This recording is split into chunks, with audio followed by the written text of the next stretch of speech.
If you had to list humanity's greatest achievements, from splitting the atom to composing symphonies, from landing on the moon to eradicating diseases, would ancient scriptures make the cut? For millennia, religion has served as a framework for morality, community, and meaning. It was perhaps a necessary scaffold as we began building civilization. Scaffolds are meant to be removed once the structure can stand on its own.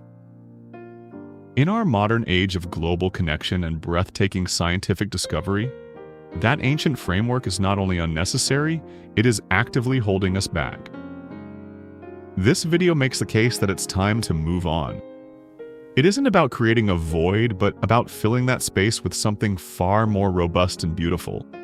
A secular worldview founded on humanism, empathy, and a shared desire for progress. Progress, of course, looks different everywhere. Let us know in the comments what you believe is the biggest obstacle to secular progress in your country or community. And if you're ready to explore a future unshackled from the past, hit that like button and subscribe. The fading glow of ancient answers. Imagine for a moment humanity's early consciousness as a small, shivering tribe huddled around a single campfire in the dead of a vast prehistoric night. The darkness beyond the firelight is filled with unknown terrors. The snap of a twig, the howl of a predator, the chilling rumble of a thunderstorm. The fire is everything. It is warmth, it is safety, it is the one thing that pushes back the oppressive, monster-filled dark.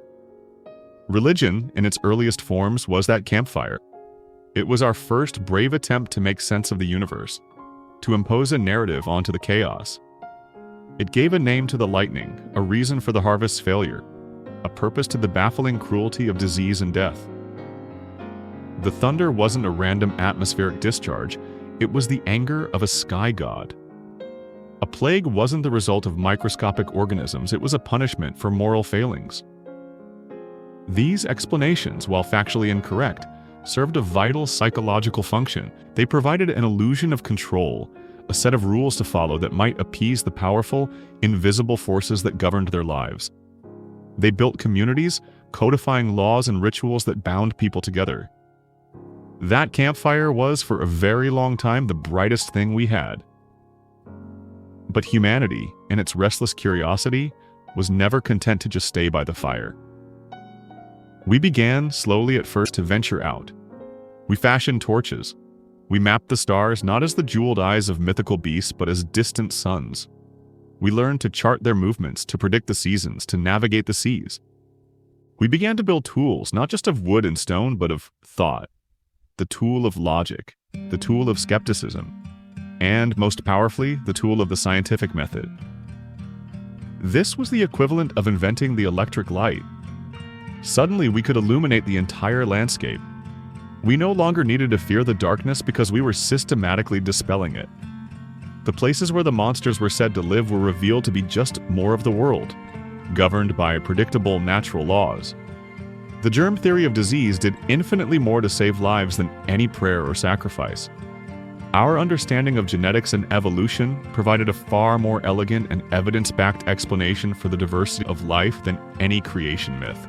Our knowledge of psychology and neuroscience began to explain the very origins of religious belief itself. The pattern-seeking brains, the agency detection, the deep-seated need for community and meaning that religion so effectively co-opted. To cling to religious explanations in the 21st century is like insisting on using the campfire for light when you live in a house wired with electricity. You can do it, of course. You can sit by the hearth and enjoy the nostalgic, flickering glow. You might praise the fire for its traditional warmth and its authenticity, but you do so by willfully ignoring a vastly superior, more reliable, and more powerful tool for illumination. Worse, you run the risk of the house burning down.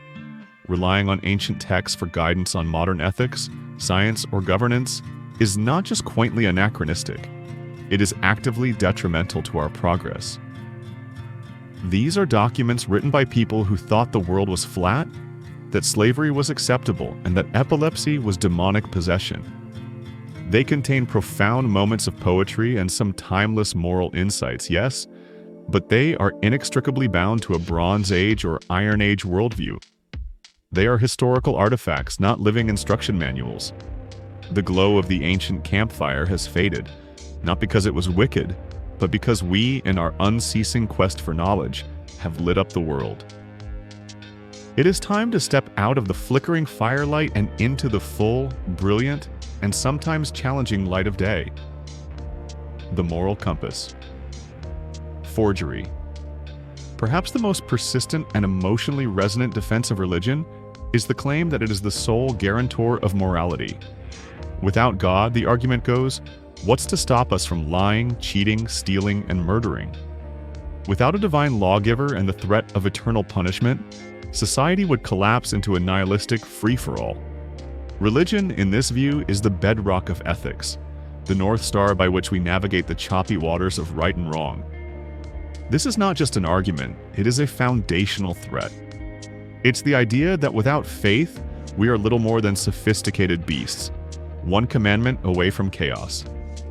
This claim, however, is one of the greatest intellectual forgeries in human history. Religion did not invent morality. It found it, hijacked it, codified it, and then sold it back to us as a divine franchise. Let's dissect this with a question that has echoed through philosophy for over 2,000 years, first posed by Plato in his dialogue with a character named Euthyphro. The question is this: is an action morally good because God commands it, or does God command it because it is, in itself, morally good? This isn't just a clever bit of wordplay, it's a dilemma that shatters the very foundation of divinely commanded morality. Consider the first option. An action is good simply because God says so. This makes morality completely arbitrary. If God were to command tomorrow that we must torture innocent children, then, according to this logic, torturing innocent children would become a morally righteous act. Our deep, intuitive revulsion at that idea would be irrelevant. Goodness would have no inherent meaning. It would just be blind obedience to power. And frankly, a cursory glance at the holy books of the Abrahamic faiths shows this isn't just a hypothetical. These texts are filled with divine commands that, by any modern ethical standard, are monstrous. Commands to commit genocide, to dash the heads of infants against rocks, to stone people to death for infractions like picking up sticks on the Sabbath or being a disobedient son. If you are a believer today, you almost certainly do not endorse these commands. You instinctively recoil from them. And in that very act of recoiling, you prove that you have an innate moral sense that is independent of and superior to your holy book.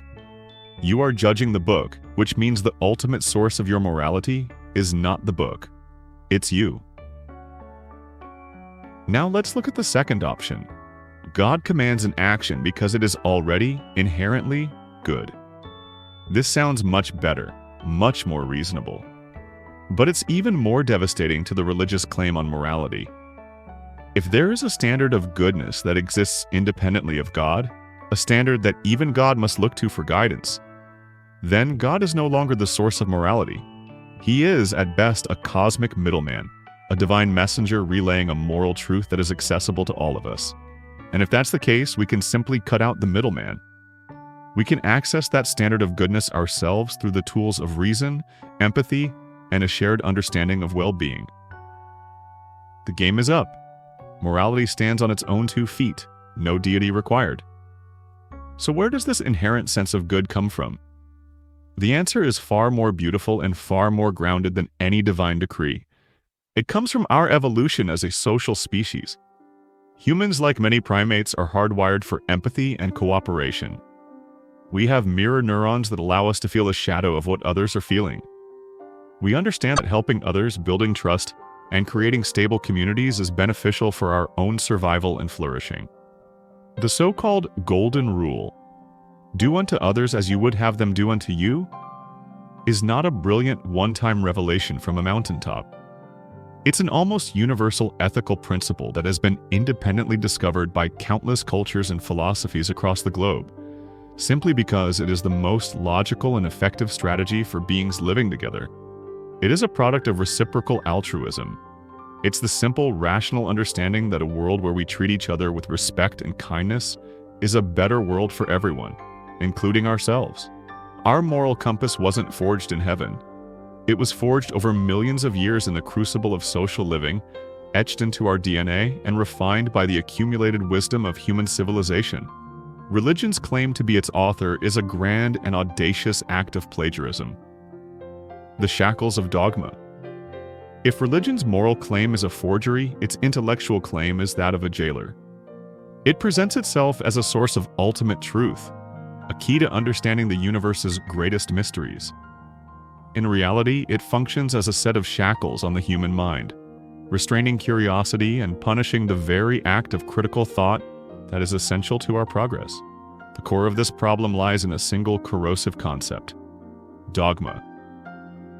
A dogma is a principle or set of principles laid down by an authority as inconvertibly true. It is a statement that is not to be questioned, but to be believed.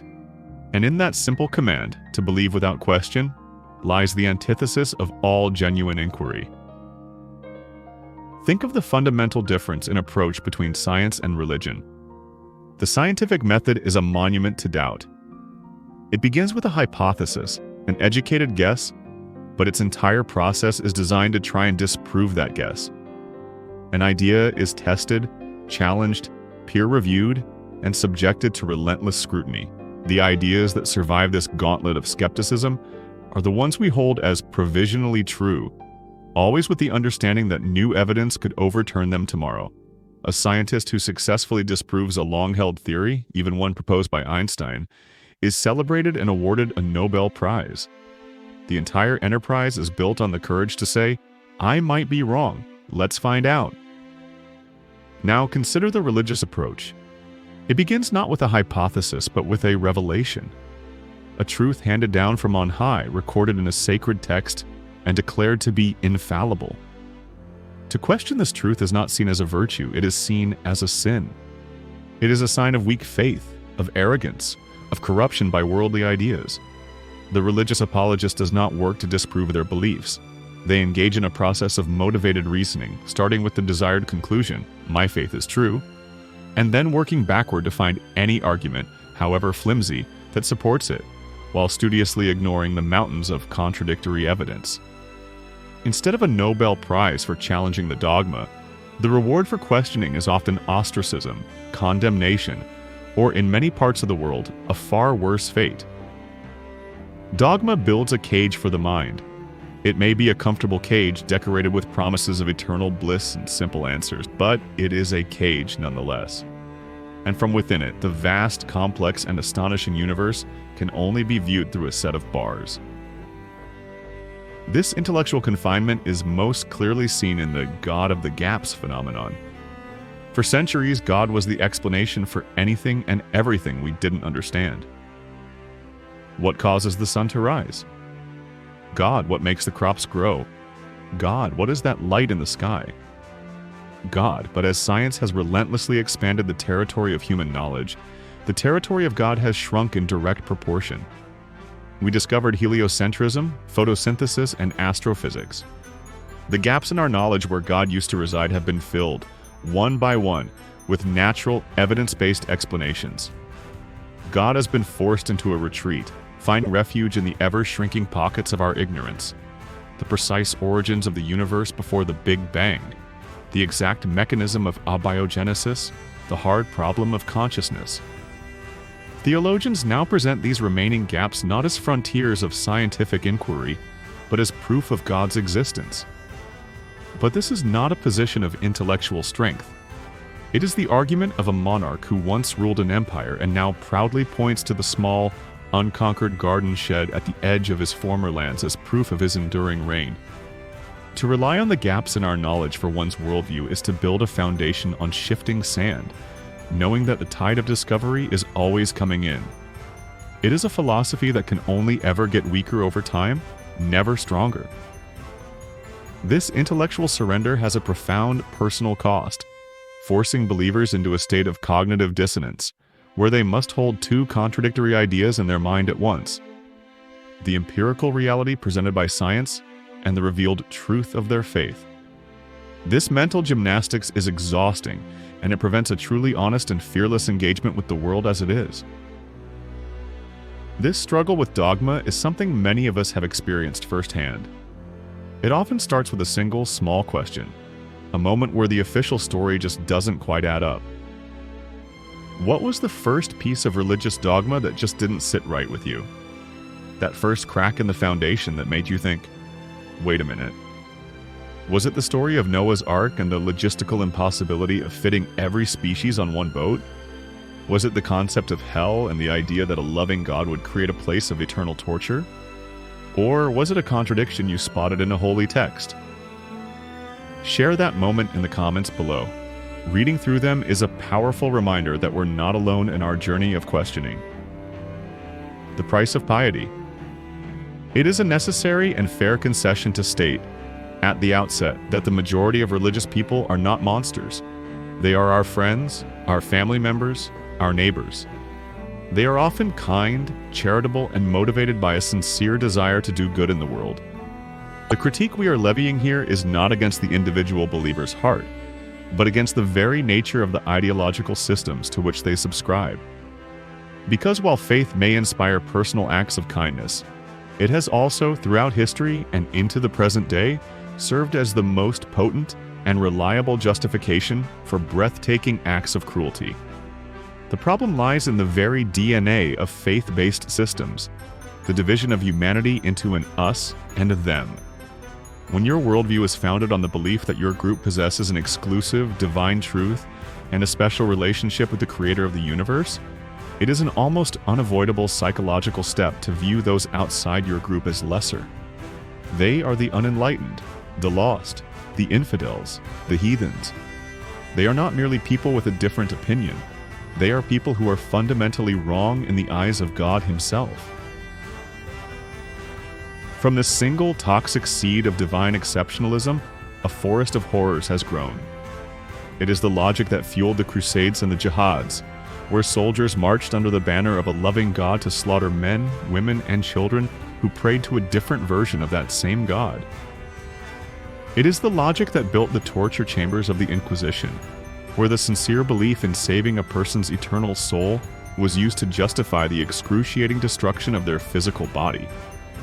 It is the logic that drenched Europe in blood during the wars of religion, where Protestant and Catholic, two sects worshipping the same Messiah, murdered each other with a ferocity reserved only for those you believe are betraying the divine.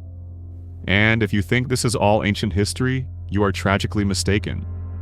It is the logic that pits Sunni against Shia across the Middle East, that fuels the Hindu nationalism threatening the secular fabric of India, and that underpins the Christian fundamentalism in America that seeks to wind back the clock on civil rights for women and LGBTQ+ individuals.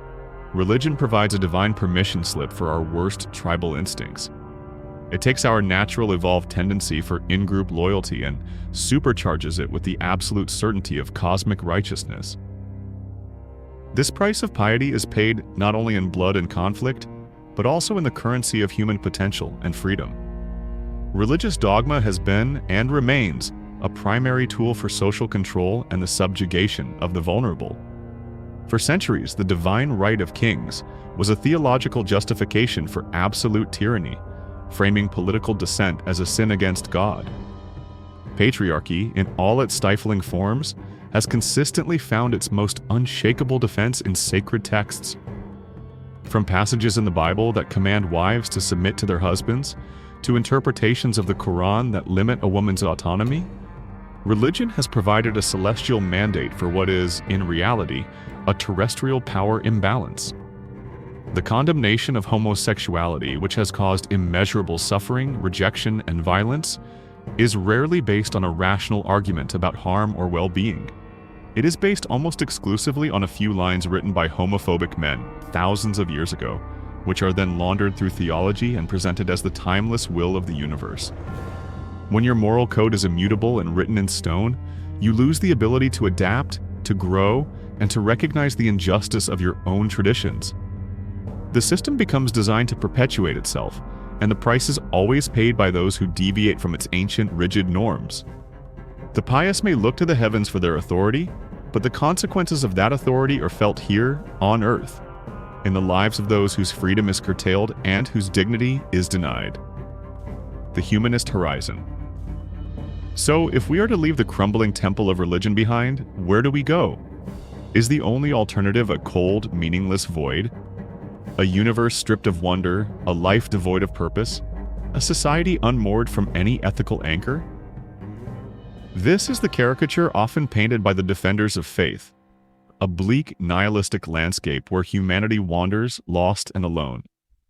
This is not just a misrepresentation, it is the exact opposite of the truth. The alternative to a life based on supernatural faith is not a life without value. It is a life where we, humanity, finally take full ownership of value itself. This alternative has a name: secular humanism. It is not a belief system but a life stance, a framework for living a good life, grounded in reason, empathy, and a shared commitment to human flourishing. It is the dawning of a new day, not the coming of an endless night. It is an invitation to step onto the humanist horizon. At the heart of humanism is the radical and liberating realization that we are responsible.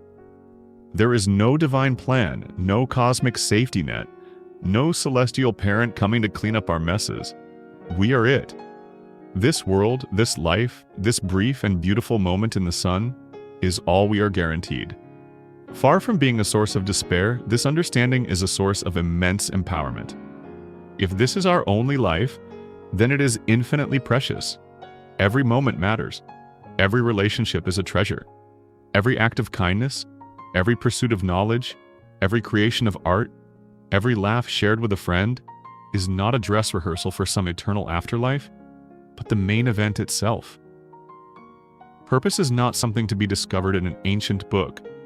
It is something to be created. We forge meaning through our connections with one another, through our contributions to the well-being of our community, and through our stewardship of the only home we have ever known. The humanist says, "My life has meaning because I give it meaning. My purpose is to reduce suffering and increase flourishing for myself and for others in the here and now." It is a philosophy for adults, one that asks us to face reality with courage, compassion, and a profound sense of responsibility for the future of our species.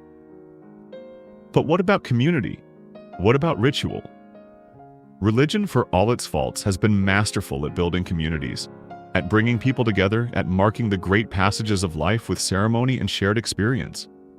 Humanism recognizes the vital importance of these needs.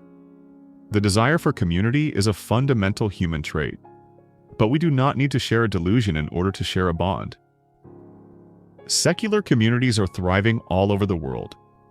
They are found in ethical societies, humanist chapters, and Sunday assemblies where people gather to celebrate shared values, listen to thought-provoking talks, and build supportive networks. They are found in book clubs, in scientific societies, in volunteer organizations, and in activist groups. Any gathering of people united by a common passion and a shared goal of making the world a slightly better place is a humanist community in action, and our rituals need not be prayers to an invisible being. We already have powerful secular rituals. A wedding is a public declaration of love and commitment. A graduation ceremony celebrates the culmination of hard work and the beginning of a new chapter. A birthday is a celebration of another year of life.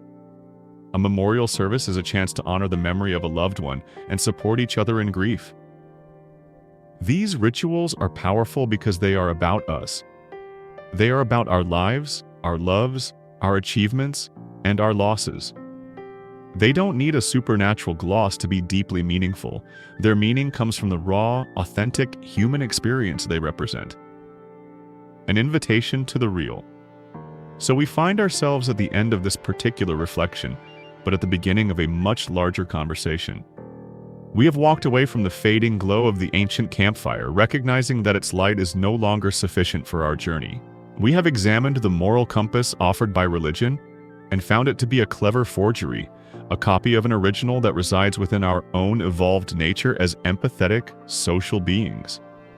We have felt the cold, hard steel of dogma and understood how it functions not as a key to truth, but as the bars of a mental cage.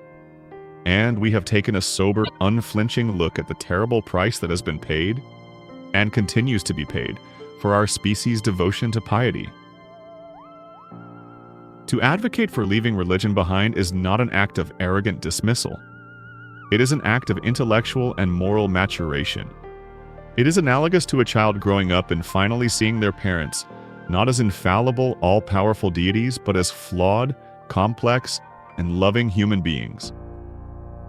There is a moment of sadness in this realization, a loss of a certain kind of simple security, but it is replaced by something far more profound.